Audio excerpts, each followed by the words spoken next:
Mike Yo, check. yo, what's up? What's up? What's going on? Ain't not much, none at all. You see, don't talk no mess about me being in a whole nother zone again, because it's probably like the 19th location I've been in Right. since since we've been recording in the last year. So I don't talk no mess. What's up though? What's on y'all end? You're in a home stretch, though. Yeah. Oh yeah. What about you, B? How All the baby good. doing? Oh good. Yeah. Sunday morning. Just getting this routine down pack. I'm feeling better. My eyes are a little wider because I'm getting more sleep. So that's always a good thing. Yeah. It's 1 a.m. for me. DC, what's up on your end? Oh, you We muted. can't hear you. Forgot to The pay that bill. What about you, Jess? I got that morning This- workout in, so I mean it's self-care Sunday, so I'll ease into the rest of the day of cleaning homework, and I will add Squid Games to my day. Oh yeah. Squid You're game. gonna be binge watching that the whole Sunday. I know, right? And then I'm just gonna have to hit y'all in the text and be like, "What y'all got me over here looking at?" Right. No, I did. I'm with you. Mine was self care. Yeah, Sunday too, because I went to the gym, but I went late. Trying to keep up with Brown running marathons and all this and that. You ain't ready. Never that. Yo, can y'all hear me now? What's up? All right, we hear you. We hear you now. Got DC. you. Yo, let's get the party started then. Oh yeah. What's going on? Yeah, you came with the hot topic on this one, so I'm interested. So all right, for sure. So let me paint the picture a little bit. So All I right. think somebody jump in if I'm wrong, but about maybe 2-3 weeks ago, something like that, they had the NCAA women's basketball final. Yes. Mhm. I can't remember the teams between LSU Tigers and Iowa, correct? Right. Yeah. All right. So you had I think the girl who was considered the best female basketball player in NCAA, Caitlin Clark, I think it was her Clark. name. Yeah. All Clark. right, yeah. So she used to go out there like kill folks. And then one of her signature things of taunts was like bloom, bloom, bloom, right? Like the John Cena can't see me, which by the way, John Cena is garbage if you're a WWE fan. But anyway, besides all that, so just like karma, although I don't believe in karma, but I'll throw it out there. Sure enough, in the championship game, you had a player Angel Reese from LSU. Mhm. Yo, she's tall as heck, man. She's like 6'3". Anyway, Yeah. Yeah. anyway, so they win, and then right when the game was about to end, she walks up to the best player in NCAA women's basketball, puts her hands up, does the same motion, points to her finger, her ring finger, and follows her around the court to do it. And then everyone, well, I won't say everyone, a good majority of the folks vilified her and said, hey, that was inappropriate, it's trash talk or whatever. But Caitlin Clark did the same thing. Mhm. So my thought would be this. Is it a double standard? One, do you agree that it was the wrong thing for Angel Reese to do? Or do you think Angel Reese was fine in doing it, but yet people were upset because of who she is and where she's from? Double standard. I'll go first. I think I play basketball. I still play. I'll do pickup games. But honestly, as a basketball player, like you're in a game, like you bring it all on the court. I think it's a part of sportsmanship or just trash talking. I think that's what we do when we play ball. But in that instance, like with her, with Reese, I think society came to attack her. And as a Black woman, I just think it made us feel like these incidents, they wanted to make her feel like these incidents were small and trivial.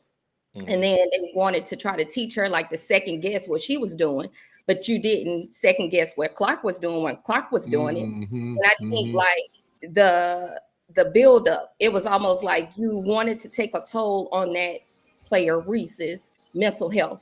But I'm a Mhm. firm believer and an advocate. Like we pushed through. The facts were clear with that narrative that was painted. It was okay for her, Clark, to do it, but it wasn't okay for Reese to do it. And I think others sit back and, we think about our diverse and unique experiences. I'm with Reese. It's like all year you told me I was hood, I was ghetto, but that is the way that this culture celebrates themselves. And at the end of the day, I was like, you can, but you can't take it. So I was happy when Clark came back and, she gave her perspective of it as well. But that's my thing. I'm like, when you're on the court, expect that trash talk. But they robbed them of that moment to celebrate how they wanted to. I Go ahead. y'all know me with my sports thing. What I see is all media. All media. I seen it. Social media, on the news, so on and so forth. Um, and from correct me if I'm wrong. One of the comments was she was a classless POS or something to that effect. One of the announcers said something like that. Um, Yeah. I agree with you in a sense, right? It's sports, right? We see it in the NBA, we see it in the NFL. We see it in UFC. You see it in boxing. You might somebody get knocked out, get knocked down. Somebody do some type of celebration. Um, so I didn't understand what the difference was here, right? But then again, you get the media to play a part, and like the media have been playing a lot of it for the last couple years, right? I think I got a chance, like as y'all know, to sit and kind of lead DNI at Luke. And a lot of what's going on in the world has been going on, right? It's just the media get a hold to it and they magnify it or they add fuel to the fire and it becomes worse. Um, but again, it was sports, right? It was sports. She did it. She did it. What's the difference? You know what I mean? Why did it have to be such a big thing when one player did it? And again, I agree. That's how we celebrate. You know what I mean? So it shouldn't have been. I think it was a double standard. I agree with you, DC, 100%. I think It should have been the same thing, right? You trash talk, I got the best of you. I trash talk. Let's wipe our hands with it and move on. So I think the media played a big part in it, and I think calling her names, it was totally out of line, out of pocket. I think it was way overboard. Yeah. Y'all saw. Go ahead, Dale. I'm sorry. Go ahead, Dale. Yeah, I was gonna say, definitely agree with all three of y'all. They say all publicity is not good publicity, but with this case, it was the national championship. Every single news camera was on this game, but a good thing that turned out about it was this was like the number one viewed women's college basketball game in like history. So I guess that brought a light to it, and I guess that was the good that came out of it. But to answer Peterson's question, I think it still would have been the same thing, just because it was a national championship and everyone was watching. This gives the NCAA females tournament a buzz in the community, just to get the traction going, because as the WNBA, their numbers are down too, and I think something like this was good for the females in general, for the sports. Yeah. Yeah, I had to tell you, man, I kind of disagree with that last one, man. I think it would have been a little different if it was two black athletes, and let me tell you why. Because I think maybe somewhat to Jess's point, there is, so like I was saying before, it is a double standard to some degree, because case in point, I think folks in general have a certain, not all, but most folks have a distinct idea of how a certain race is when it comes to certain things, especially when it comes to sports, right? Mm-hmm. I think they expect to some degree African Americans to have a lot of swagger, trash talk to some degree. But when they see someone else that's different from African American and they trash talk, I don't think is as magnified as we do it. Like case in point, Larry Bird was a big trash talker back in the day, but he was kind of subtle with it, right? But then when like folks like Allen Iverson came in, oh man, they was throwing him through the media. And I know there was some other stuff that was connected to it, such as the way he wore his pants and his hair and stuff like that. But I guess where I'm getting at is, if it was two black athletes, I feel like it wouldn't have been as magnified as now. But because they're female, not only that one is Caucasian, one is African American, and how it was done. I think with Angel Reese, when she walked around the court and she went like this, and if you look at her face, you look at Angel Reese's face, yo, she was not playing, right? Whereas Caitlin Clark, hers was kind of like quiet, kind of docile, I guess, if that's the right word. Yeah. But Angel, yo, she had the attitude and everything. She was going to get out. That Baltimore came out of her. This. Yeah. So that's my thoughts. Yeah. Matt Moore said, I saw it said the words. Yeah. I'm glad you mentioned that too. Like, yeah, great. I saw it said in the words, the great finest 2 times. It's cool when they do it. It's a problem when I do it. Finesse 2 times. Finesse 2 times. Finest 2 times. Yeah, it's a rapper. I seen that a couple times. And to be completely honest, we see that a lot.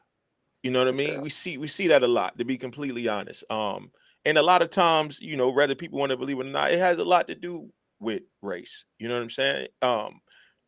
One could do it and the other one do it, and now it's a problem. It's such a big thing when it shouldn't be a thing, because everybody, every person, every culture, every race, people do things the way they do it. Every individual do things the way they do it, right? So why would you bottle me into why do I have to celebrate the way somebody else celebrates, right? Or why do I have to, display how happy I am about something the way that takes away from me being an individual? So like I said, I think it played a part in it. DC, I agree. If it was two, African American players, I don't think it would have been such a big deal. It would, would have happened. It would have been over with, and it would have been, let's move on to the next thing. But Dale, again, me not being a sports, guru or being into, I think it did a lot, and I think that's what should have been a focus as well, because now it's a lot of attention on, it was a lot of attention on female. Basketball, and we talk about the difference in pay with WNBA and the difference in pay with the NBA because the fans don't come. You know what I mean? Like Yeah. people talk about that difference, but are you going to gather your friends and go buy some tickets to the WNBA game, or you just going to talk about the Right. difference in the money? What are you doing? You complaining about it, but what are you doing about it? But I think it brought a lot of attention, and the numbers shot through the roof. Let's celebrate that. Let's celebrate these two players not only being competitive, right? Not only playing in a good game and going at each other hard in the sport, not being physical and having no altercation, but look at what they brought to the sport just by them being so competitive. 100. Jess, you see that question up there? I do. To Pete's question, and this probably is going into nerd zone. I don't think it would have been a big issue or big deal if it were men. And I learned about what is it called? Intersectionality. It's a framework. Ding, by- ding, ding. Ding, ding, ding. I learned about it with is the founder is Kimberly Crenshaw, and she went back into history and she just wrote about the Black woman. She looked at the differences of what transpired. And the thing that highlighted to me the most is that a lot of people don't want to acknowledge it, but as a Black female, like what is first? They argue and say, am I Black first or am I a female first? Unfortunately, I'm a female first, and I just so happen to be Black. But in that same category, like society will have you believe that Black males represent the Black race. Society will have you believe that white women represent the gender of women. So where does that leave Black women? We're in the middle. And I go back to the women's suffrage movement as well as the civil rights movement. A lot of historians will go back and say, Black women left the civil rights movement to go support the suffrage movement of women. And to a degree, it's true because, you go back and you look at the history. But I go back to what Susan B. Anthony also said, because she was a big movement in that suffrage women movement. Even though she talked about, advancing the rights of women, is how she characterized the Black women. She used the N word. And I was shook by that because I'm like, at the end of the day, like you needed our support to help advance us as a gender. So like when it comes to Black women, sometimes I just feel like we're never given the opportunity to give our narrative. Our narrative is always pushed on us. And I can't, like, even with me in the coming weeks, like just trying to be direct with respect is always, oh, you're combative. No, pimping, I'm not combative. You've just met someone who has the same disposition as you. And I think like being raised by a star major, I'm just like, like I never roll my eyes. I don't snap my neck. I'm just like, bro, if it was you, it's like, good job, man. Yeah. But as a woman, like, it's like, oh, she's so combative. She's aggressive. Like, you can't work with her. You can work with me. You just don't like that I'm not your lap dog. I'm not going to take what you dish out. So I think for me, like, that's what I've been trying to maneuver my whole career. And I laugh now because a lot of people be like, oh, she's this, she's that. But people that know me as staff sergeant player, they'd be like, oh my God, like she's the same way. So people that are meeting me like later in my career, they be like, oh, she's so rough around the edges. No, I've been like this my whole career. I have my peace. I'm just waiting on that freedom, I know I went off on a rant, but like that is how I view it. Like, you did what you had to do. You said what you had to say. Hey, I'm Pete, put that question up again. You said, Mike, does double standards happen around your workplace? My workplace or a workplace in general? Man, come out the background, man. This come out the background. In the middle, Pete. Yeah, come out the background. You got a place in this conversation. I would say it take place in every workplace. And it starts with, like you said, the man and the woman, you know what I mean? It's okay for one person to do it, but it's different with you, right? And when you said the whole aggressive piece and you said the lap dog, it's like people cool with you until they can't manipulate you, right? Once you come in a position where oh, now you're a problem because, again, you said lap dog because you can't manipulate me because I'm calling you out, or I'm not agreeing with you, right? When as human beings, we all have the right to disagree with one another, right? I don't have to go along with everything that you want to do, and I don't want everybody to go along with everything that I want to do. So that double standard. And then when you talk about, I mean, this whole piece can go into relationships. You know what I'm saying? You talk about the workplace. What is bad when the male do it, and then it's okay when the female do it. You know what I mean, and vice versa. I had a conversation when we was talking about relationships in general, talking with one of the texts here, and we was talking about emotions, right?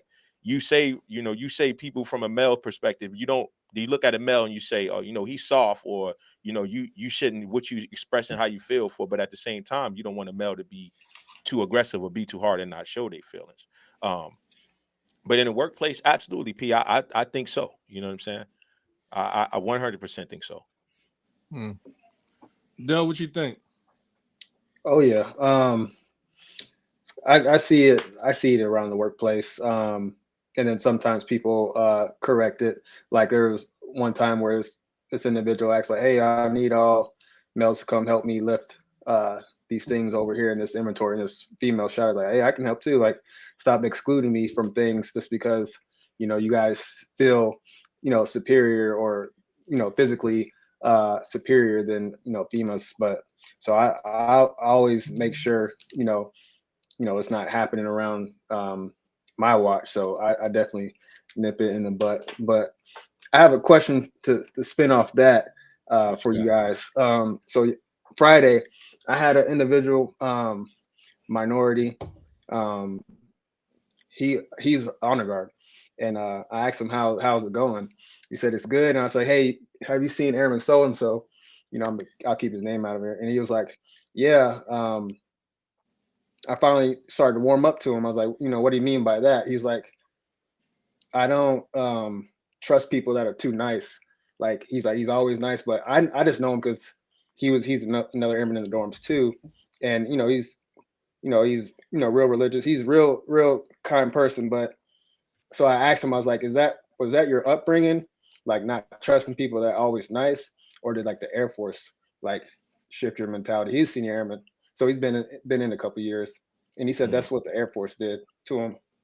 What's your guys' thoughts on that? All right, before we go, hey Pete, with that, show the disclaimer. Oh yeah, I'm over here talking. Anything that comes from Unpopular Celebrities Podcast is all unofficial. None of these conversations and comments from us or guests represent the DoD or armed forces. All right, now we can address your question. What you think, DC? So Del, I just want to make sure I make sure I understand. So this individual is saying that he doesn't trust people who are too nice, and the Air Force did that to him. Yeah, he said this because he's been burned. Like he invested too much in peers to the point where they were too nice, but they like screwed him over. So he was like, now he walks around eggshells on who he can trust. So I was like, I talked to him offline for a couple of minutes, but I just wanted to see how would y'all would address that question, because it took me by surprise. But I just wanted to hear. I'm just gonna go out on a limb. I would tell you that's his own personal problem. That ain't got nothing to do with the Air Force, bro. Like there are a lot of people that get in trouble. I met a guy the other day who interviewed for ALS instructor job. He had 2 Article 15s, and he still put in for the job. So it gets to a point where folks need to take accountability for their own actions. He had a couple of missteps. He got held accountable. Maybe he doesn't agree with it, but that's perfectly fine. But in the end, you can't blame the whole enterprise because you don't trust people anymore. Eventually, you're just going to have to move on and try to get yourself right. Right. Jess, what you think? I agree. I think I was explaining to some of my members on Friday similar things that, afford each person the opportunity to disappoint you. Like I've kind of said the whole time, because with each person, you're going to have a different experience. And I think you hinder yourself when you're like, you experience something and then you apply that little blanket statement to everybody. Because just 100, like I don't even get along with people that are my flesh and blood. So some people be like, why are you always calling everybody like grandma and granddaddy or sister and brother? And I said, because it's like a psychological thing that I've had to place myself in, because like if I don't get along with the people that I have the same bloodline as, like, okay, that means I'm not going to get along with these people here. But at the end of the day, I always just try to make sure like whatever I'm doing, is it adding value to that person, to this relationship, to this experience? Because I never want to be in a position where someone is like, oh, she did this or she did that.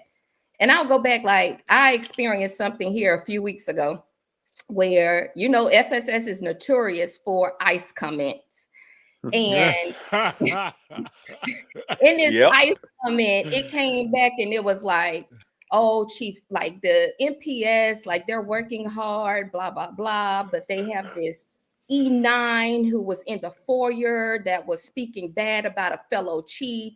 I expect this behavior from an airman, not an E9. Now that came in at like 8 o'clock that night. Fast forward the next day, another one came in and it was like, oh, chief player needs to be mindful of her surroundings. She has, peep this, she has all calls with her airmen, her NCOs, her senior NCOs, and civilians, and she badmouths leadership and this particular peer, which is a chief.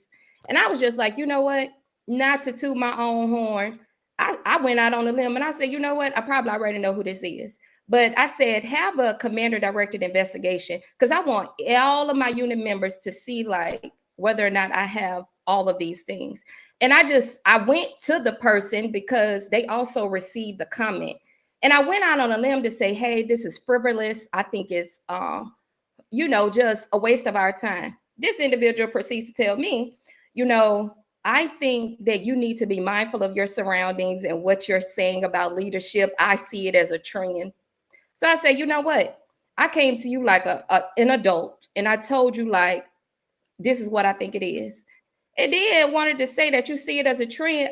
I ain't gonna lie, I had diarrhea of the mouth. I said, for me to make chief without stratifications until I became a senior, and that was my first one ever. I said, I ain't dumb. And I said, I'm from the South. There's no way in hell that I had a public forum to discuss or badmouth leadership. I said, that sounds stupid.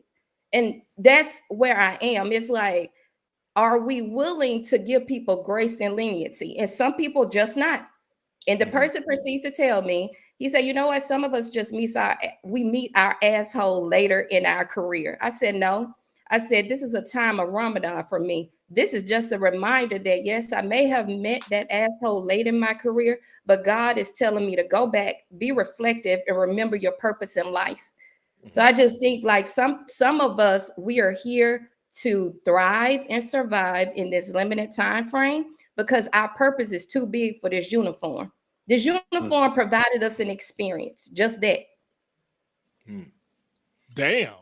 Yeah, I know, right? I don't even know if I can. Yeah, I'm probably not even going to follow that. I'm going to drop off this one.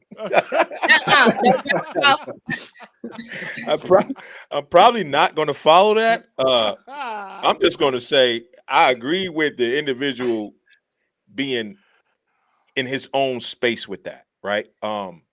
It's all about who you surround yourself with, right? It's all about what you take from the situations you go through.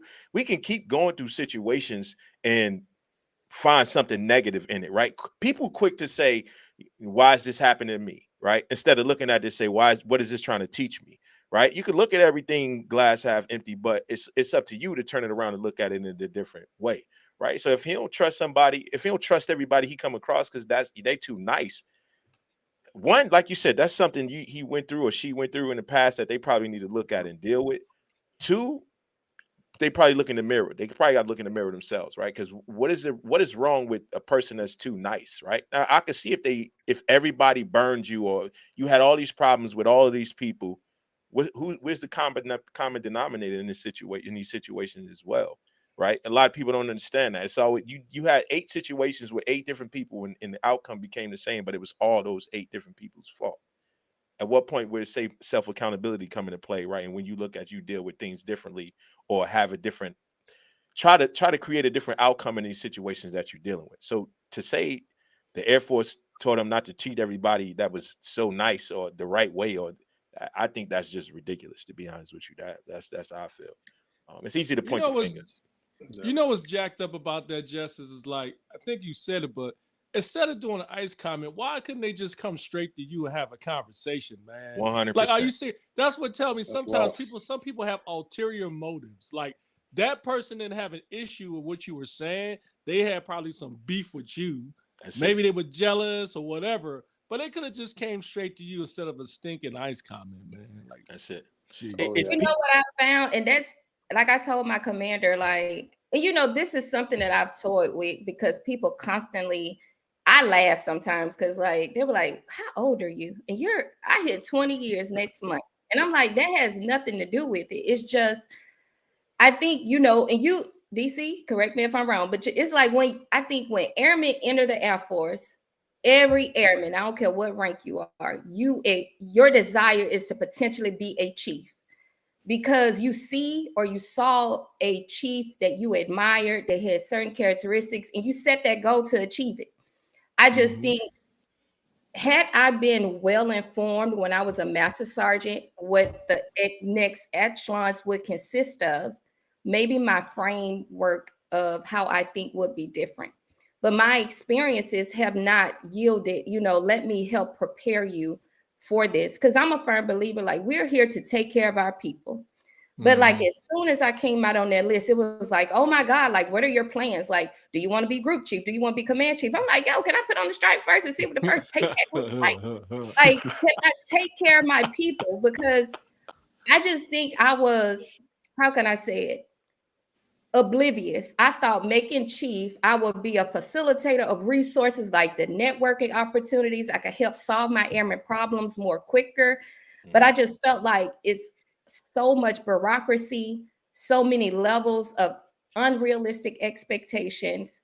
And I ain't gonna lie, it made me tired. I was like, yo, I've never had to be like, hey, let me kiss the babies and shake the hands in order to get this. And I think we're in that safe spot right now where we're trying to change what has transpired over the years that will help that competition. It's not healthy competition anymore. And we're just not taking care and grooming people. Like my airmen, don't get me wrong, like I want them to understand China and Russia and the impacts that it's doing to our national security. Even when we talk about the AI stuff, I just want my airmen first to find out who they are so that they could be mature servicemen and women. And we can't even give that to them right now because we're expecting them to know something that they don't know. And like you said, Dale, like we got a whole senior airman that don't even want to trust somebody because he's ran into someone who has possibly been driven by motives. And that's probably what got him the way he is. That is It's true. go ahead, Dale. You got something? No, I was just agreeing. I think that instead of we get too focused on not making sure the basics are squared away first, right? And like you said, the people come in early, and I had a senior airman tell me they was new. They got two Kunsan the same time as me. And matter of fact, I'm sorry, I'm lying. She wasn't a senior airman. She was an A1C. Um, and I was talking to him throughout phase one in processing or whatever. I said, what kind of goals you got or what's your plans while you getting here, right? The first thing wasn't, learn my job or, figure out the mission of the unit. The first thing was get BTZ. And I'm like, you should probably learn your job first. You know what I'm saying? Like figure out what your purpose is here first before you get that. But you deal with not so many, but you deal with a number of individual supervisors or leaders. They are training people to promote. I see that a lot now. People are being trained to promote. People are not being trained to be good airmen. They're not being trained or mentored or groomed to really know what your core values are and what they mean, right? Because when you start training people to promote, right, and that's all people worried about is the strat and how do I get to? I just put on staff and now what I need to do to make tech. You don't even know how to be a staff yet. How you gonna, how are you gonna get to a level where you got to supervise supervisors and you don't even know how to be a supervisor, right? So I think that the issue is you got people training people to promote, and that shouldn't be the number one goal. You need to learn how to be where you are first before you try to get to another level. And we run into that cycle because if people are not taught that, right, and when they get to that position where they're not responsible for teaching people, they start doing the same thing. So now you got that vicious cycle, right? My job is to teach you how to promote. That's not your job. The teacher is to teach them how to be a well-rounded airman and know what their responsibilities are. That's my view on it. That's my take on it. We got to get back to the basics. Yeah, but I'll have to say, I think society in general is part of the problem. I mean, I tell people all the time, I have a love-hate relationship when it comes to the word grind, getting after it, I hate that term. getting to the next level and stuff like that. And I hate I that think term. my favorite is when you see the interviews of young people on YouTube says, "Hey, I made below the zone, stat the first time, tech the first time. Let me show you how I did it." And then they go line for line of what they did. And then these folks get to this idea where they compare their success to others based on how fast they get there. And in the end, instead of, to your point, just one, understand the type of person they want to be. Like, hey, when I came in this life and I became an adult and I'm in the Air Force, what are my own core values? You can't understand the Air Force core values if you don't know your own moral values, right? And then not only that, more importantly, when you become a supervisor, whether it be senior airman or staff sergeant, whatever, the importance of taking care of another person. I tell people in ALS, you're you're going to step into the most challenging yet rewarding job in your life. You're going to be responsible for somebody's career. You're going to be challenged to shepherd somebody through this experience of wearing a uniform. And it's not going to be about you. Your airman, whoever you supervise, may not have the same values or the same goals as you. But the most important thing is your job is to help push them or guide them through the journey. But at the same time, when we tell people, my favorite is when you get on, and maybe Jess can attest to this too, when you get on a panel with a bunch of chiefs and the airman says, "Hey, I have a question for the chiefs. Hey, how fast did you get to where you're at? And did you ever get in trouble?" And they say, "Yo, I made tech the first time, mass the first time, senior first time, I was strat number 1. I never got an LOR." Or they say, "I was airman of the year and I was almost airman of the year the next year." And then you get this one chief out there, "Yeah, man, I had Article 15 when I was an airman, and I don't know how I made it this far, and I didn't make chief to like the 4th time, whatever, blah, blah, blah." I always tell airmen, like, yo, you want somebody that been through some adversity, that been through 100%. some troubles, right? 100%. I worry about the airman. I worry about the person that never went through any challenges. And people get this idea when you don't, you're super sharp. That's not really the case. No. Right. How Because can you you don't tell somebody to go through something if you never been through something? you don't know what adversity is. You don't know what adversity is, and you don't know what it is to face it. Right. And I think we talked about that. I think we talked about that before. I want the chief or the senior or the master or the peer to be able to tell me, "Hey, these were my troubles, and this is how I got through it." Right. Because I think me and Pete were saying before, if you run into somebody that always got the answers, every time you ask them a question, they got an answer. At that point now, I'm starting to think, I don't know if I can trust you, because nobody in this world is perfect. Nobody has all the answers. But every time I ask you something, there's not one time that you can say, "I don't know that, but let me go find it out." You always have a response for it. At some point in time, you're blowing smoke, right? But we can't paint this picture to these people we supposed to be training to replace us, that everything gonna be sunshine and rainbows. Because when we do, you get that airman there. "Oh, the Air Force taught me not to trust people." Did you trust everybody in your life before you came in the Air Force? No, you didn't. You know what I mean? Like you said, you got blood that you don't like, right? And I always go back to the same statement that retired Chief Skibitsky said. Like, I'm not here to like everybody. We ain't here to like everybody. That's not realistic. You are not going to come to work every day and like everybody in that building. It's not going to happen. Can you be professional? Do you know your job? Do you know what the mission is? That's your job, to come here and execute that. Your job is not to come in that building and be friends with everybody, because it's unrealistic. It's just not going to happen. Ball put in there that we all have our paths. And I'm like, it's so unique for some people to accept that. And I used to sit back, like you said, like I remember as a tech sergeant, I had got that LOR. I was like, master is gone. Because, that's all we talk about. It's like, we were groomed to don't get in no trouble. But I'm like you, I think for every time I ran into adversity, my granddaddy was like, hey, we don't fall under we don't fold under pressure like a lawn chair. And that, to a degree, I had to figure out like, I shouldn't be so strong, rely on those people that's in my circle to give me perspective. And sometimes that perspective is like, look, you did your part. Now let it be. Right. Oh, yeah. I think we lost you, Jess. What would you tell airmen to look forward to if it isn't promotion or rank? Dale, you want to take that first? Is it? Rank Go back. Pete firing off questions like an M16. Go back to the other one, Pete. Go back. To answer his first question, I think I did it before you added another one. Yeah, I would just tell like be you and as long as you're being you, the stripes, your time's gonna come.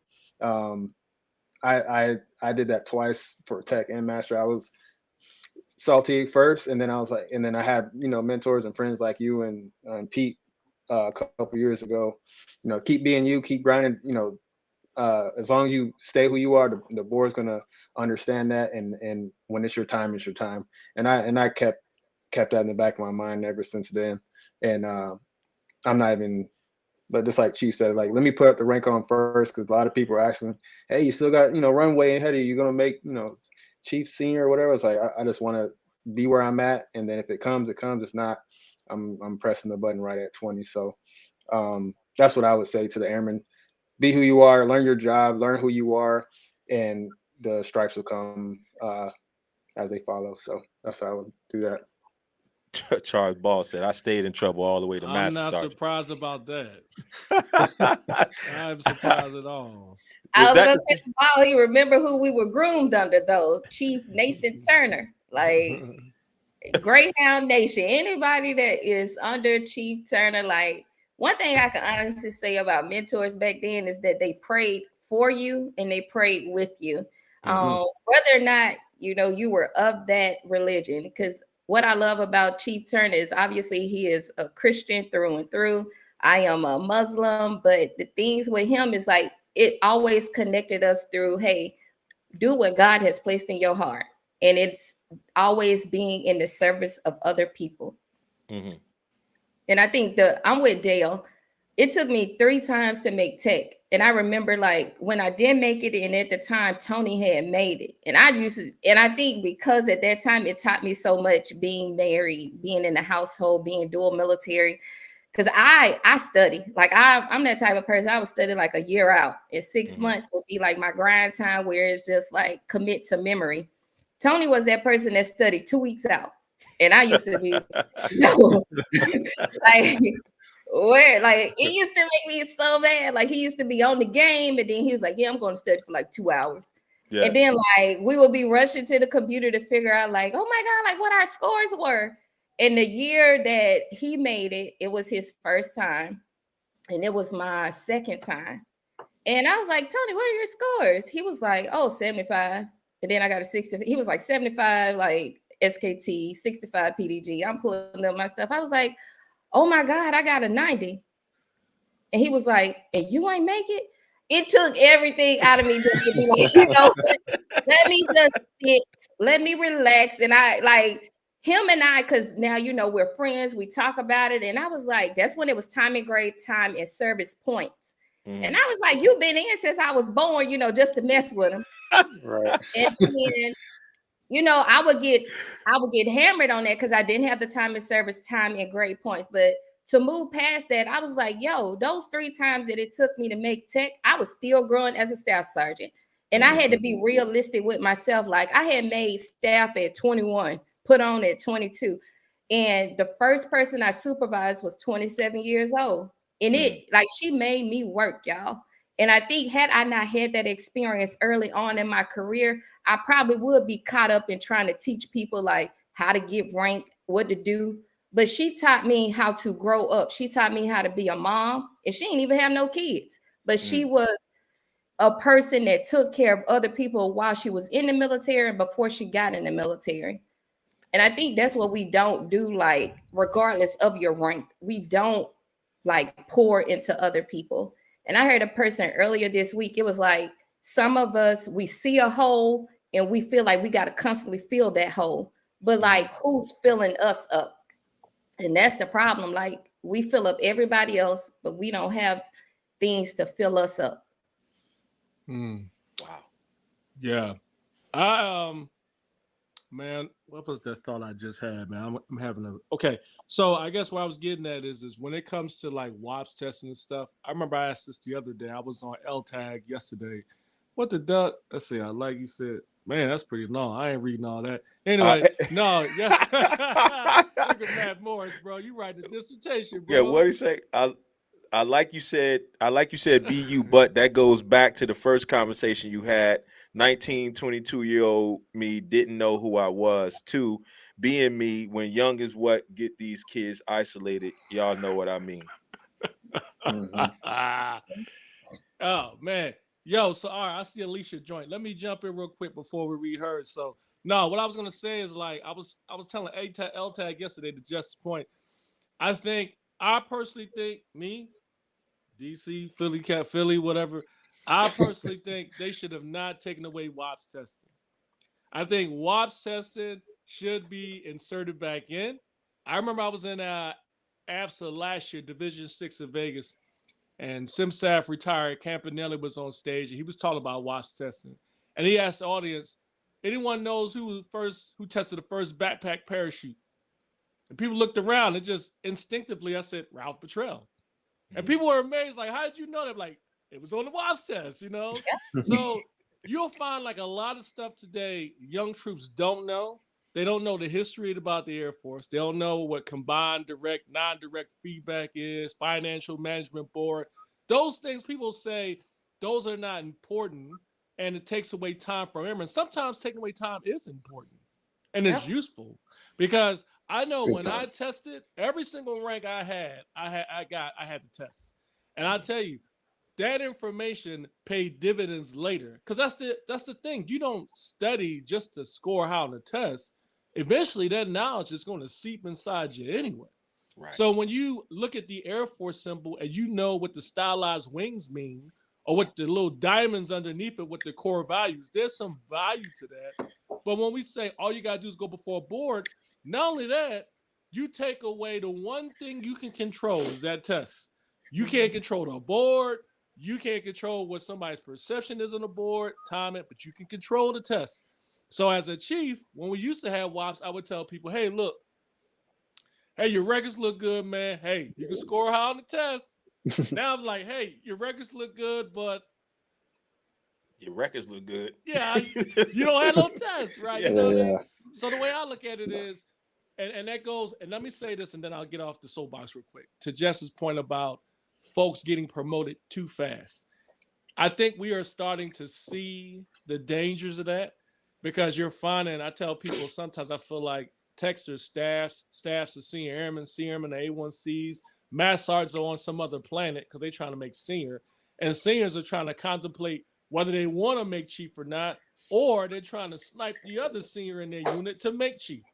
And so the art of trying to take care of other folks and pass on to them the importance of, hey, man, you know, if you got a troop that's in trouble, maybe you should go over to the military family readiness center with them when they talk to a financial advisor.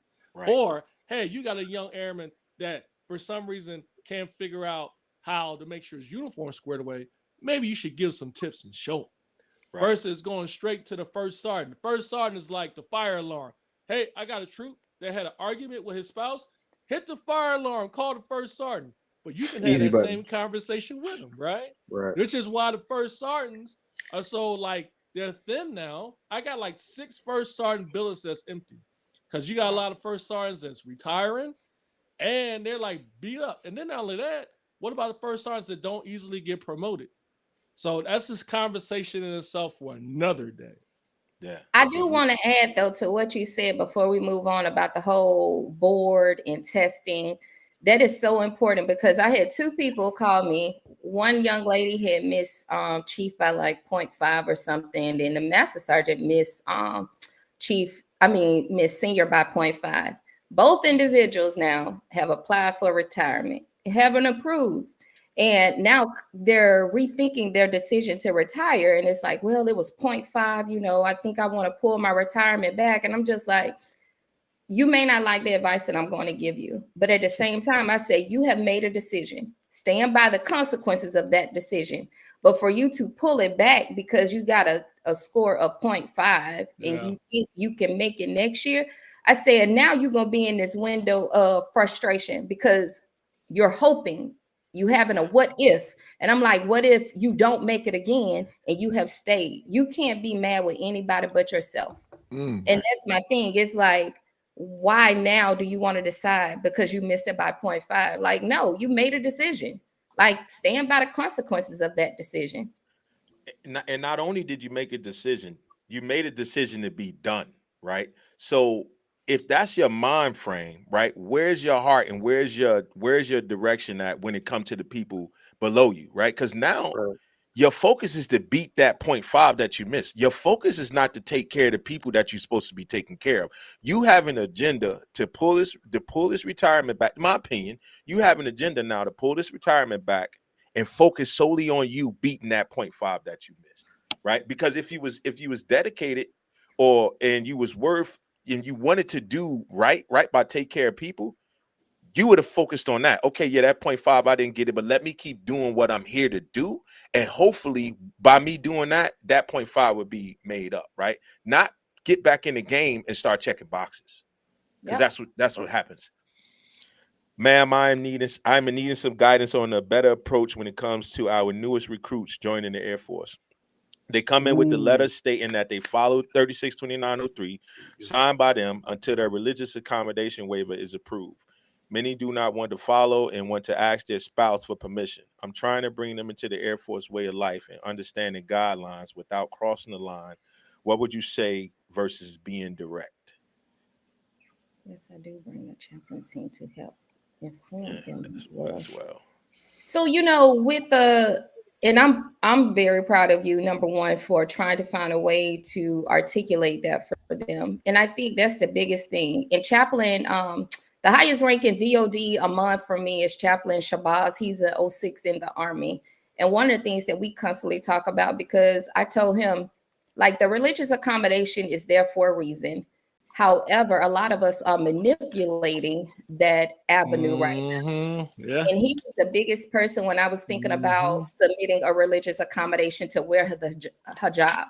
And he was like, at the end of the day, your actions, decisions, and behaviors must be pleasing according to whatever book you follow. And I think most of the time people get so caught up in what this religious accommodation will afford them. And I ain't gonna lie, like, I'm supportive of the beards outside of religious accommodation. But I have seen so many religious accommodations come across for the wear of a beard. But then I look at their behaviors and I look at the followings of their word that they're supposed to be following. And I'm just like, this is where we have lost our culture in the Air Force because it has become a personal preference. That's how I look at religious accommodation right now. It is not, and this is the thing, when we take an oath, we're taking it and we're swearing before God. So regardless of the religion that you follow, I'm with you. The AFI is there for a reason. It is a norm or set of standards that we should follow as a service member. Right. But this is where we've gotten too far from the profession of arms, because at the end of the day, what do we wear over our chest, over our heart? It is the United States Air Force. I am here to serve in this capacity for the military. I am not here to serve in the capacity of myself. And I always relate that back to my members. It's like, look, the United States Air Force is over your heart. Remember when you were in school and you had to stand up and give the Pledge of Allegiance and you had to put your hand over your heart? That is the same way. But it's just so hard because it's so much autonomy that has been taken away. It's been given to the members itself. So that's where it goes back to, we have to get back. I'm sorry. And it starts at the top. We have to get back to what is the true purpose of the military. And it is the profession of arms. We are above a level of society, but we have ingrained so much of what society does that is stripping us of our ability to be the military. I got airmen now. As soon as that AFI went out about the neck tattoo, they came back the next day with the neck tattoo. Oh yeah. Like they get mad. I said, I'm sorry. I'm not the chief that's out here that about to be taking selfies with you. I have an airman now. I said, have you ever seen BAPS? Like, kid you not, hairstyle is different every week. But when I saw the blonde, I was like, I said, look, this is a thing. You want a reaction out of me. I'm not going to give it to you. I said, it's like Jay-Z. I got 99 problems, but your hair is not about to be my problem today. Where's your first line supervisor? Because in 2903, it states supervisor discretion. I need you to hold that accountable. And yes, I just think it's weaponizing it. Airmen, and I'm talking about big A airmen. Airmen are weaponizing these AFIs or DAFs to their personal advantage. It is not, to help them be productive members of the uniform right now. Yo, I'm glad you said that, man. But before I say my comment, anybody at Davis Monster that may be on this page, hey, I'm sorry for what I'm about to say. I love y'all regardless. Okay, so I agree with you 100%. If I can hit a button that had gunshots on it, I would hit it right now because I agree. We had a lengthy chat in the 15th Air Force Command Chief chat about a case at one of the bases where there was a Christian that applied for a religious accommodation to wear the beard. And when I read the information on there, I was appalled because, like, I'll tell you, like, I claim myself to be a Christian. I was on the choir, I was on the soundboard, I was a deacon at one point, but, and I get it, like, there was in the comments that said those Jesus Christ wore a beard and the apostles. Well, shoot, everybody before Christ wore beards anyway. It's not like they had big shavers and razors and stuff like that. But to Jess's point, I think when people see so-and-so, like if Big Mike's got a beard for religious accommodation, Dale's got a beard for religious accommodation, I want one too, because it's like, if you got one, I want one. It's like the have and have nots.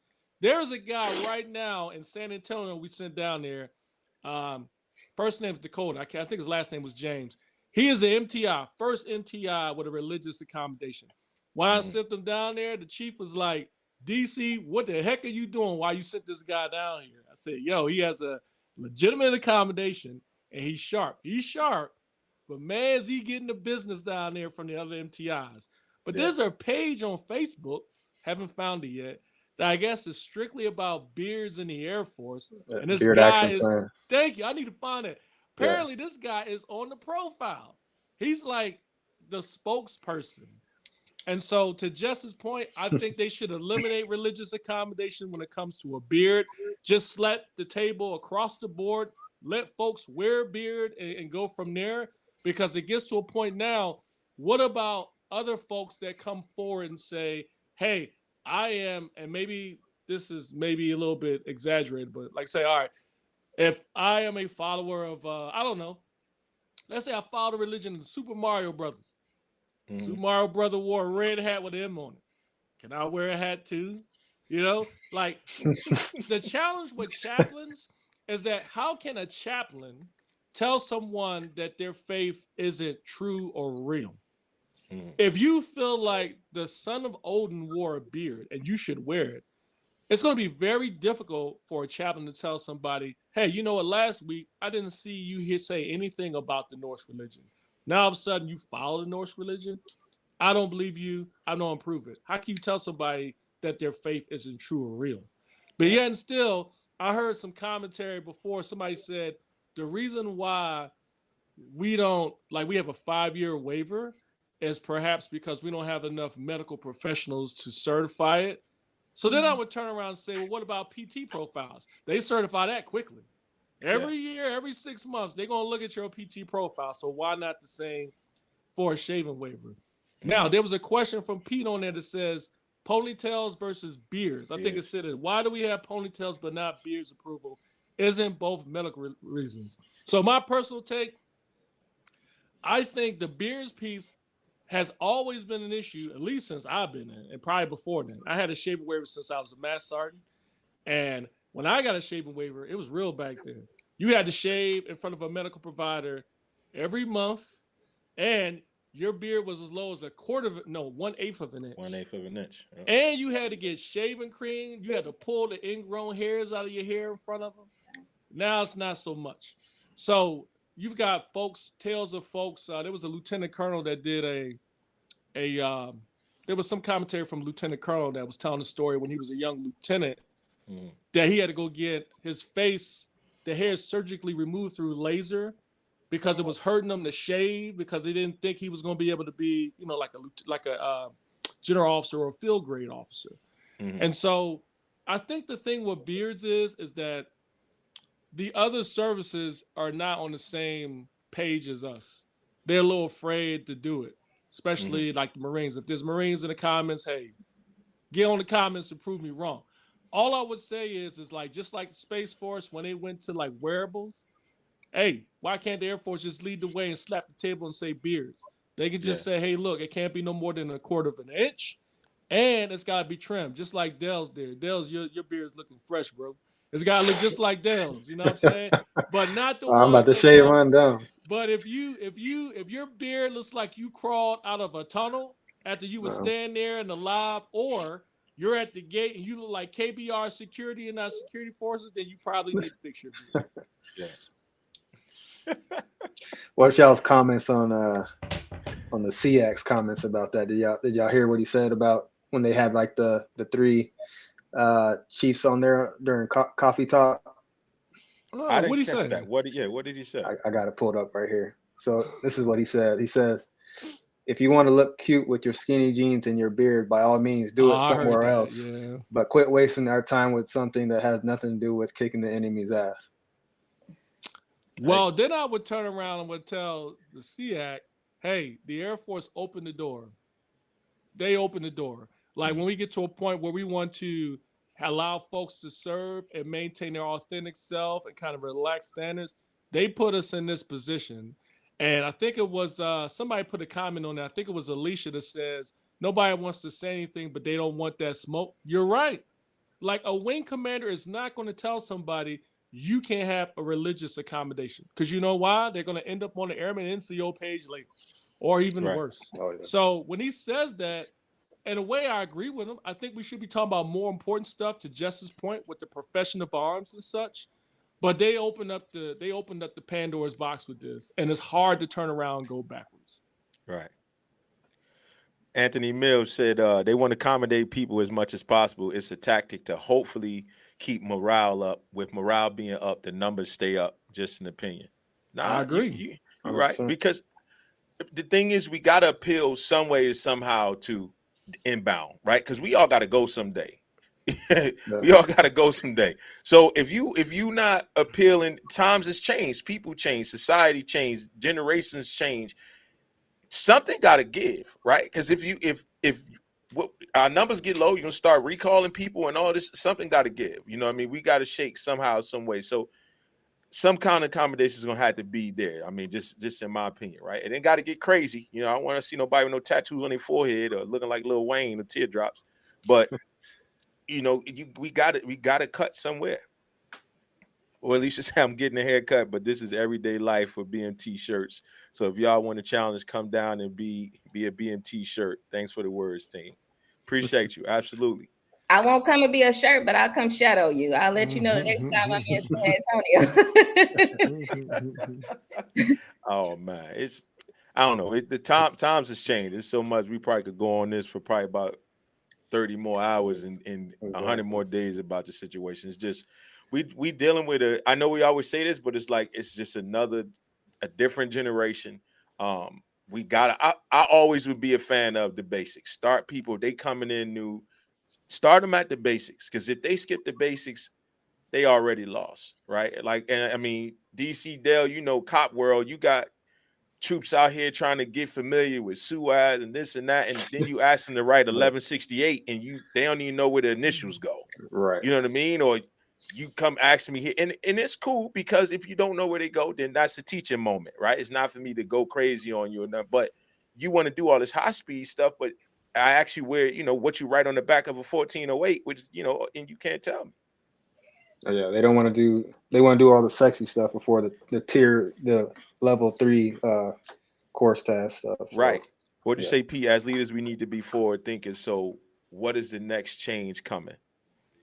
As in what? Mission, Air Force, people? What you Where saying? is he getting these questions from? Is I he don't like know. using I'll Chat answer, GPT or something? Pete, I'll give Hold Pete. on, hold on, hold on, hold on, There hold you on, go. hold on, hold on, Hey, hold on. This man got Hey, hey, he using Chat GPT over hey, there. Yeah, he hold Googling. on. Nah, these questions come from my head. Hold on, y'all go ahead though. He Googling them. He Googling them questions. Y'all want Um, to segue to the? Oh yeah, go ahead. We can read that. what are your thoughts on neck tattoos? So many people think it looks unprofessional. Just kind of hit that a little bit.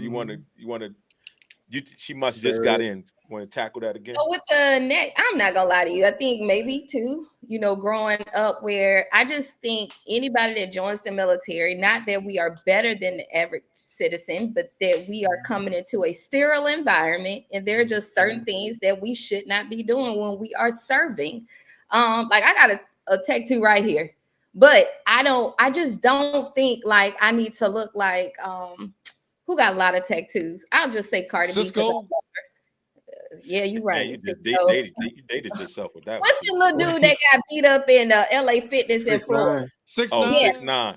6ix9ine. Like I just don't think like our service members need to be out here His like dude. 6ix9ine Right. while serving in a uniform because I won't take you serious.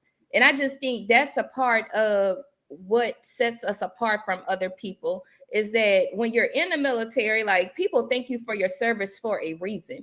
And it's because you're willing to do what other people won't do. And our airmen don't understand that when you deploy, hey, hashtag Patrice, I agree. We are starting to look like prisoners. Instead of service members. Like that's the best terminology I can use. But I don't like them. I just think anything above the neck just distracts from the uniform. I think I'm on the fence with it, right? I'm on the fence because part of me is like, how is that stopping? Now to be all kinds of crazy with tattoos, I'm not gonna go that, right? But what's the mission, right? Are you capable of completing the mission? Can you look professional? Whatever. We gotta always be in that realm. Then I'm on the fence of you signed up to come do this, right? You knew that it was standards and disciplines. You knew what the military, most of the time, most people know when I go in the military, there's structure, there's standards, there's discipline, there's rules that I got to abide by, there's things that I cannot do. So if you're not willing to raise your right hand and say you're going to do that, or when you sign that dotted line, if you're not sure about that, don't sign that dotted line. Don't come in and then say, they ain't let me do what I want to do. You knew that before you came and walked through the door. You know what I mean? So I go back and forth with certain things a lot about, because at the end of the day, who are you and what are you bringing to the fight? Can you still bring what we need you to bring to the fight? But at the same sense, understand the world that you stepped into. That was complete volunteer basis, right? I ask airmen all the time, did somebody force you or threaten you or coerce you to come do this? No, they did not. So what's the problem? You know what I mean? You wanted to do this. What to say? Difference between ponytails and beards, personal tension, alopecia doesn't go away after service. That medical issue is permanent. Beards you can go out and grow. You can get out and grow it in on leave, etc. So I guess that was in return to Pete's question. Yeah. I don't agree with neck tattoos at all, to be honest. I agree with Mike. And I think when you join the military, there's a couple of things you had to give up. When I joined way back in the days and I had my high top fade, my Big Daddy Kane coin slots, I knew I couldn't have them anymore. I had to shave all that stuff off. When I was a young airman, I got a nose ring and I had to put like one of those clear things in my nose that kind of covered up, and I got caught and I got LOR for it. I didn't understand why I couldn't have a nose ring. I was like, hey, what's the big deal? But you're in the military. The public expects a certain thing when they see folks in service uniform. Right. They expect you to be competent, they expect you to be sharp, and they expect you to be professional. And I get it. Everyone's in a way that can be subjective, but I agree with Jess's point. There's a sterile environment. And I think at some point, that's what makes the military what it is. There's a part of you will have to give up in order to be in this institution. And this day and age, folks seem to believe they should be able to wear and do whatever they want in uniform. I don't agree with that. I'm at gonna show all. y'all something that popped up, and this is like when it popped up. My aunt, that's a retired sergeant major in the Army, sent me this. Do y'all see it? Daily That News tape measure? Roundup. Tape Oh, measure. the waist measurement. Tape Oh measure. yeah. That look like Pete's stomach. Fatter recruits now welcome to. Pete, is that you on there? Man, why they throw you out like that, bro? Hey. That was some. Yo, That you was ain't gonna call me out. Just have me just sit on the sidelines. Just take that. That's not what's gonna happen. First Wow. of all, I got a 4-pack. My 6-pack went away, but I got a 4-pack. Abs, core Oh, strength. goodness. he must be talking about Corona because 4-pack of Corona Heineken. That's what he talking about. Yeah, that dressing Yeah. appearance. Yeah.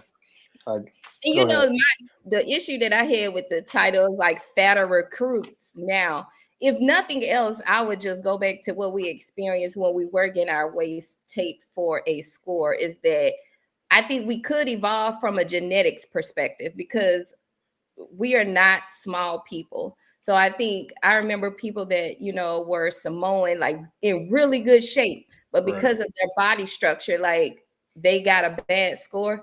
So that's the problem, I would say, from a fitness perspective when we talk about regulations, is that afford us, like that BMI is so out of date. Like none of us would ever look like that again, but do a relevant assessment of what typical ethnic groups look like body structure wise. But when I saw that fatter recruits, I'm like, come on now. Yeah, I mean, I know we've all seen some people walking around you like, you gotta be kidding me right now. You know, we have, you know, so we got to do something because, again, the purpose is, like you say, we are professional arms. If we get to where that situation is, everybody need to be doing what needs to be done. I want to know that the person to the left or the right of me can drag me up out of something, or we could, if we need to move, we need to move. I don't want to be, you know, skeptical or we can't get the mission done because you ain't within standards, or we just skipping over where people should be to be able to execute the mission.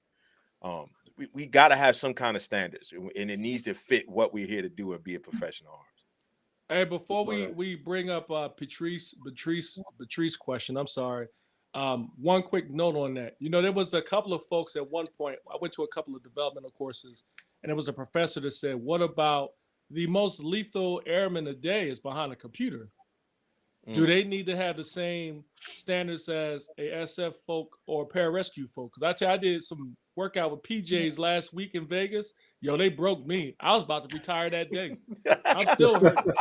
So to your point, Mike, I agree. Like if I'm a defender and I'm in the trenches with you, I should be able to get up and move just like you. You should feel confident in it. But when you got those folks behind the computer doing cyber, do they need to be able to do the same thing you can do?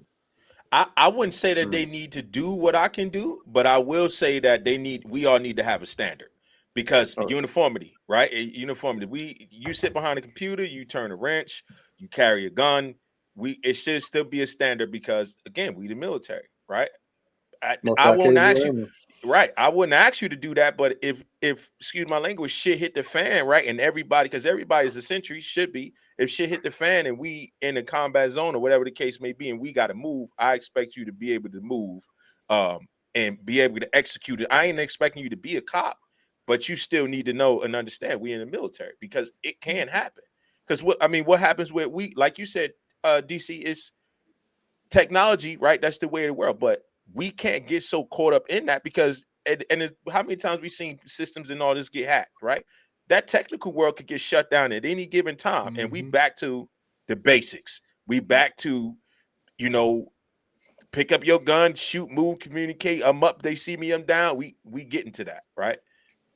So we all need to have a standard, regardless of what your AFSC is. It should be a standard. I don't think you should be able to be any fatter than what I am, or any out of shape, or whatever. I don't think that it should be allowed. We keep a standard. We ain't got nothing to worry about. Good point. What are your thoughts about Air Force creating a catch program for IG complaints across base levels, similar to sexual assault catch program? What you think, Jeff? I won't lie. Somebody explain to me catch program, the theory behind that? I don't know either. Give an example. Like maybe something that's outside of the normal channels. Maybe? I don't know. If we talking about like assault, domestic violence, what are we Please, talking can about? you give us an example? Yeah, because I'm not sure what I understand what Patrice means by catch program. Pete, you want to chat GPT that real quick? I know you're in the background working. Googling, because Yeah, I don't want to assume. I would think it's something that is borderline, not necessarily in their purview. there you go. Look Oh, at man, look at Pete. Look yeah, at look look at at I man. this, know. man. It's Yeah. all right. I taught him well. Yeah. You know, it would have been better if he would have just came on and explained it to us. We had to read it. The catch program gives people making a sexual assault report where the name of the suspect is not known by law enforcement an opportunity to anonymously submit suspect information to help the Department of Defense identify serial offenders. I don't know. I mean, maybe I'm reading it wrong, but I think they already have something like that. And maybe somebody chiming in if I'm wrong, but if Patrice is saying a program where someone makes an IG complaint, wait a minute, program created to catch multiple IG complaints against a person. Like a system.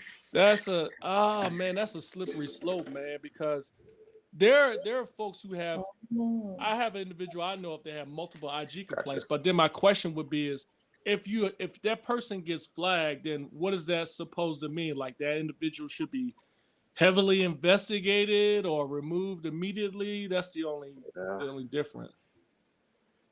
So, Patrice, I agree with you. So I've ran into that situation where I filed an IG complaint, and during the meeting with the IG personnel, it was like, well, this person has had multiple complaints filed on them. However, this individual had the opportunity to advance as well. So I'm like, at what level is this really taken seriously?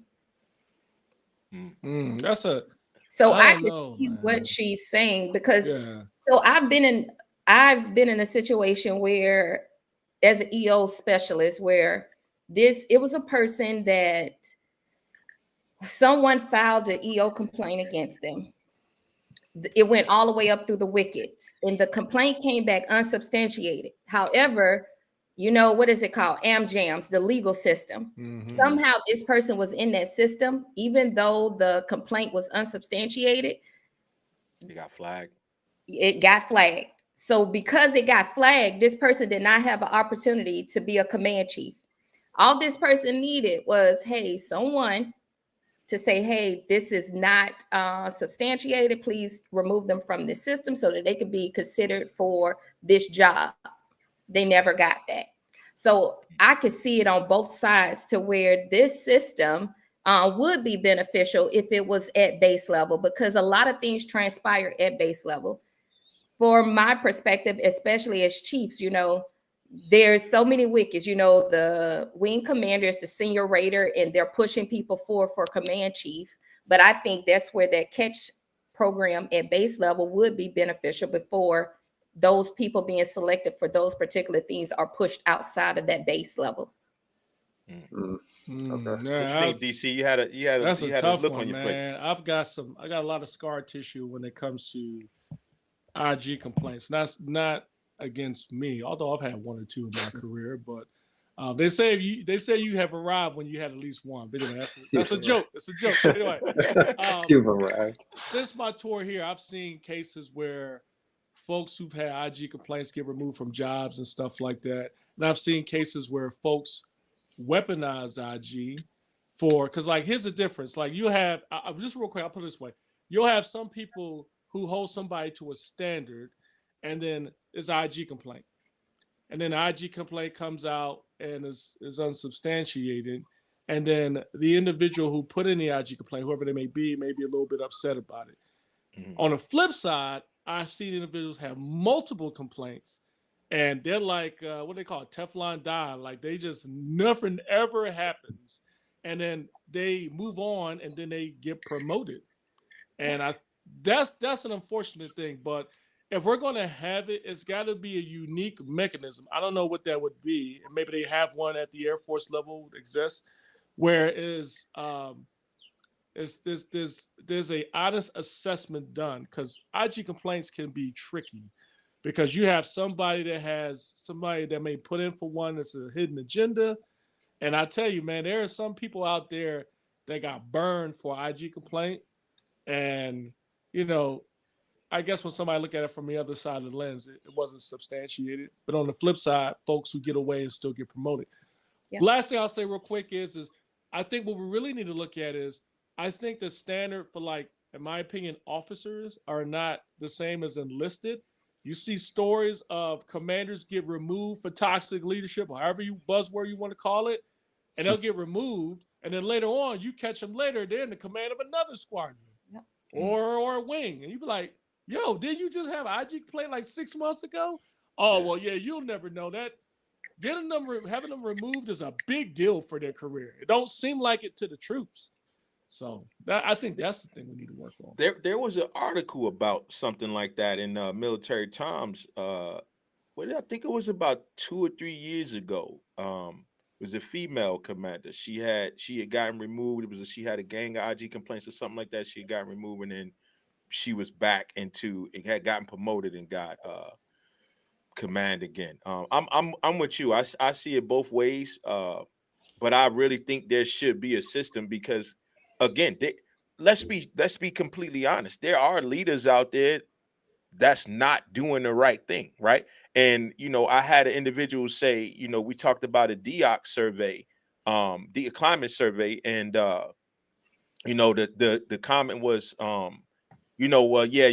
this right here, it only got 1%. Only 1% of the people made a complaint, so we don't have a problem there. But what if that 1% is your solid whistleblower and you ignoring that 1%? What if they are the one that has the courage to say this is happening here and we ignoring that, right? So I think we should have some sort of system like that, because it is people out there that are using the system, right? Checking boxes, getting in these leadership positions and not treating people right. And if you have multiple people complaining and everybody is saying the same thing, well, let's do the common denominator on the other side, on the other end, right? Ain't no way in hell you got 17 different people keep saying the same thing about the same person and they all lying. It should be something out there.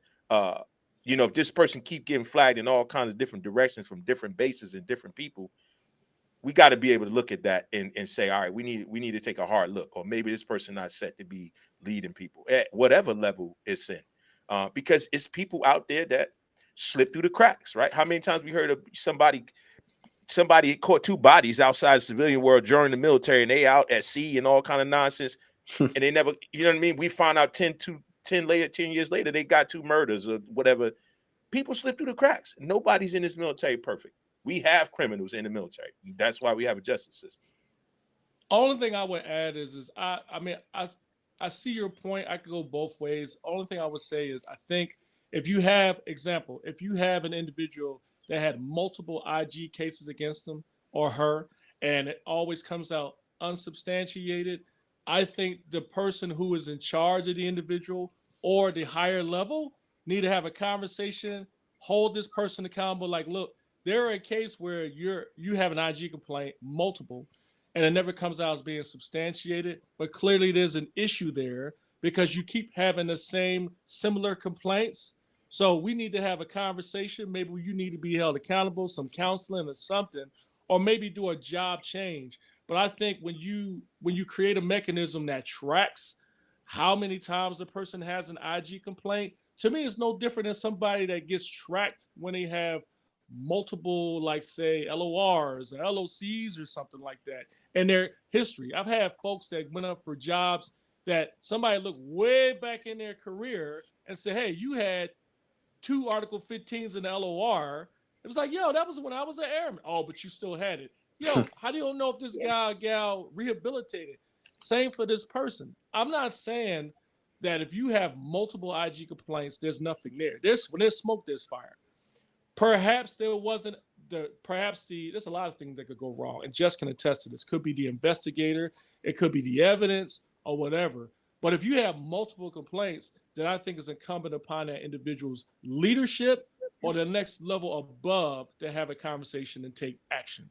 So, because you don't necessarily need to have a fire to hold somebody accountable. It happens all the time. I agree. Yeah. I agree. Dale, what you think, man? Get ready to wrap Yeah. up in a little bit. Oh He said, yeah. Philly, can you let Man, everyone answer? man, shut the duck up, Pete. Do your job, bro. The duck. You know what I'm saying? Shut the duck up and do Yeah. your job, bro. Okay. Yeah, no, Yeah. you guys all hitting the head. I agree with B when she said it on like the closeout side of it, and this the continuity of it. Like if someone PCS or something like whoever opened it up, there'd have to be some type of closeout. And I know like in security forces we have Abjus where we can log offenders for like larceny and all that kind of stuff. So we have something similar to that on this side, but maybe IG can team with Abjus and maybe have like a little section on there, but it'll just be difficult to manage via closing out in the continuity side. But Yeah. it's definitely a good thing to have for when it comes to consideration of leadership being appointed. I agree. Yeah. We got a long way to go with some things, right? We making progress with a lot of things. I think, right? I think we definitely went. We ain't even get to reverse inclusivity. We're gonna have to double back on that one. Yeah. We done went way left with things that needed to be good, that needed to be addressed. Though I would say. Oh yeah. I don't know. I'll leave it to y'all before we close it out and let the Pete. What you got? Yeah. Go ahead. Yeah. Final words, Pete. Yo, I ain't really got nothing, man. I enjoyed the show from the background. So hey, Philly, I see you rolled your eyes. That's fine. That's Because you fine. like, I ain't got Hold on. you on the camera, you ain't got nothing to say. Okay, anyway, so we can move on. You gonna put him in the lobby. DC has left the chat. Nah, man, it's a good show, man. I appreciate it. I wish we would have gotten to the verse inclusivity. That would have been good. But the double standards, I think that was real and got into a lot. I like the questions that came on in the audience too. So really appreciate all the comments. Hopefully we got to all of them. It's kind of hard to keep up, and I was writing my own as well. So, but yeah, appreciate all the comments, everybody being here. Appreciate all y'all answers, man. That shit was spot on. I really liked it. Even sitting in the background, sitting in, man, it's always good, always good. But I'll close out so y'all can go ahead. Well, y'all already know that was awkward. We just messed that all up right there. But y'all are hey, as always, I appreciate y'all conversation. You know, I get to add some tools in my toolbox just like the rest of the audience from my 36th location in the last year. But I appreciate y'all as always. I appreciate the listeners. Y'all already know who it is. Unpopular celebrities on my end. What y'all got, team? Oh, I'll close on my end. Yeah, appreciate you guys. So, yeah. D, appreciate it. I know what 2:30 over there, so I appreciate you staying up. Yeah, 2:29. 2:29. Oh yeah, it's time to go to bed. But yeah, I appreciate the questions. Please share this podcast with people so the more word can get out, more involvement, and we appreciate y'all tuning in this lovely Sunday morning. Absolutely. Jess, what you got? Yes, I do want to say thank you all for always tuning in and giving us good questions and feedback. Thank you, Patrice, for acknowledging the Catch program. That's something that I'll definitely be reading up on just to be more familiar with it. I think we as a team have developed a great relationship. I think we represent some of our followers to the best of our ability. And we look forward to bringing whatever feedback you all would like to receive in the future. And over to you, DC. Well, yeah, first, my apologies. Apparently, I was a little bit too long-winded in my answers. I will do better next time, according to a certain individual. I won't mention his name, the dude behind the camera. So he's a bit of a coward. But anyway, now I echo all y'all comments. Hey, so one of the best things about this podcast is purely organic. We'll have a topic and we'll veer off into anything else. And for all the folks that's in the comments, a lot of the things we talked about was stuff that you brought up. So we really appreciate it. So share the podcast with others. We will be as consistent as possible. And then you guys are a part of Unpopular Celebrities too. So it's not just the five of us. There's all you folks in there that provides us the talking points. And we appreciate all of your participation. So that being said, good talking to you guys on the screen. Always a joy. And I'll see y'all on the next one. Y'all already know who it is. Peace. Bye.